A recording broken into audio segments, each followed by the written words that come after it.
இப்படி சொல்லி கொடுத்தா இந்த குறளோட பொருள் இனிமேல் குழந்தைங்களுக்கும் மறக்கவே மறக்காது.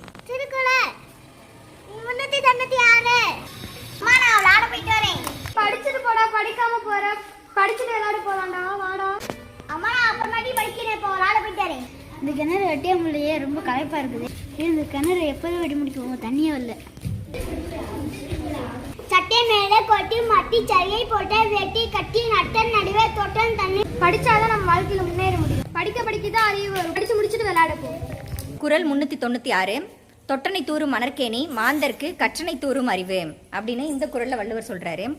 மணற்பாங்கான இடத்துல தோண்ட தான் தண்ணி வரும். அதே மாதிரி நம்ம படிக்க படிக்க தான் நம்மளுக்கு அறிவு வளரும். குறளோட பொருளை ரொம்ப எளிய முறையில் எல்லாரும் மனசுலையும் பதிய வைக்கணும். சின்ன குழந்தைங்க பார்க்குறாங்க அப்படின்னா அவங்களுக்கும் ஈஸியாக புரியணும் அப்படின்ற ஒரு நோக்கத்தில் தான் இந்த மாதிரி நாங்கள் ஒரு கதையாக வடிவமைச்சிருக்கோம். உங்களுக்கு பிடிக்கும் நம்புகிறோம். Thank you for watching.